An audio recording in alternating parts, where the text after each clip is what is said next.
So nagsimula na ang preparation ng Gilas Pilipinas ngayong FIBA window. At sa unang practice ng Gilas, no show pa si Justin Brownlee. Pero inaasahan na anytime soon ay makakasama na ito sa preparation ng ating national team. At dito papasok ang isang malaking tanong na baka ito na ang huling stint ni Justin Brownlee para sa Gilas Pilipinas. Alam naman natin kasi na unti-unti nang inihahanda yung magiging possible replacement ni Justin Brownlee na si Benny Boatwright.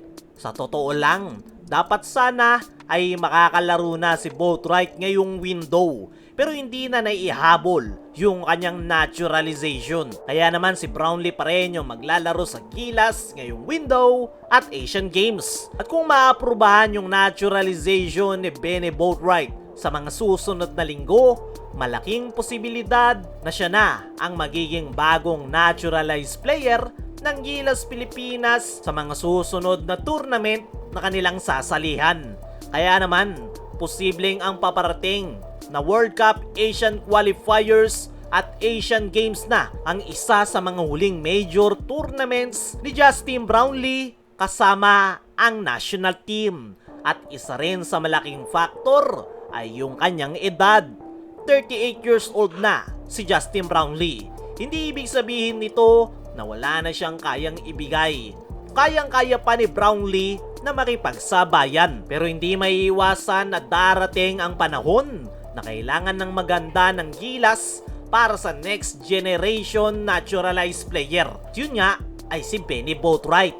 Kung tutusin, hindi basta-basta mapapalitan si Justin Brownlee. Dahil kapag sinabing Brownlee sa Gilas, napakarami niya ng naging memorable moments para sa bansa.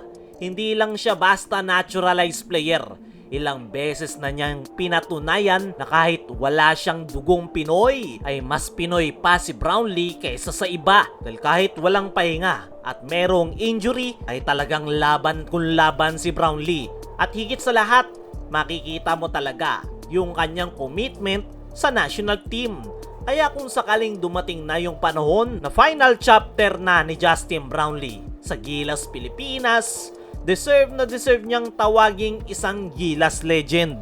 At para sa akin, kung tuluyan na siyang magre-retiro sa Gilas Pilipinas, isang malaking gesture sana kung ire-retire rin ng Gilas Pilipinas ang kanyang jersey number 32. At hindi lang naman number yung kanyang iiwan. Ang iiwan ni Brownlee ay isang legacy dahil napakarami nitong naiambag sa ating national team. Ilang gold medal yung kanyang naibigay at yung pinaka-memorable ay yung pagtuldok sa 60-year gold medal drought ng Gilas Pilipinas sa Asian Games. At kung sakaling ito na talaga yung magiging huling stint ni Brownlee para sa ating national team, ay i-expect nyo na all-out performance yung kanyang ipapakita. Kilala natin itong si Brownlee. Talagang sagad kung sagad yung kanyang performance every game. Pero dahil mukhang ito na yung kanyang magiging huling stint sa Gilas Pilipinas, ay paniguradong mas dodoblehin nito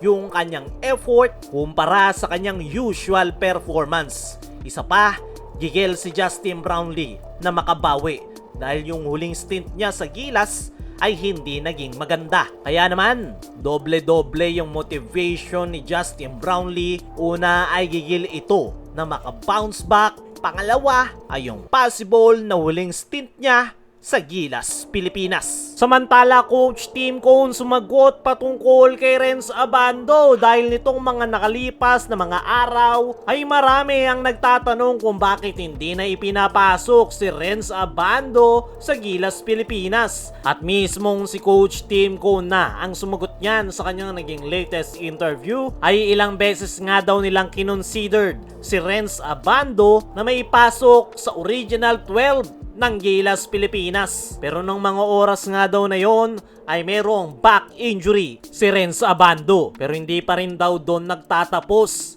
kinonsider pa rin daw ng Gilas ang nasabing wingman. Ang kaso hindi nga raw umabot yung visa nito nung panahon na maglalaro ang Gilas sa FIBA Olympic Qualifying Tournament. Sinagot rin ni Coach Tim yung sinasabi ni Renz Abando na hindi siya pinapunta sa practice ng Gilas ay sobrang late na at talagang hindi naaabot yung kanyang visa. Ayon nga dyan mga chong ay mismong si Coach Tim Cona ang nagsabi na ilang beses nilang kinonsider si Renz Abando at hanggang sa ngayon ay nasa radar pa rin daw ito ng Gilas Pilipinas. Kaya mga chong, ano ang masasabi nyo sa pagsagot na yan ni Coach Tim tungkol kay Renz Abando? Ano rin yung masasabi nyo na last stint na ni Brownlee sa Gilas Pilipinas?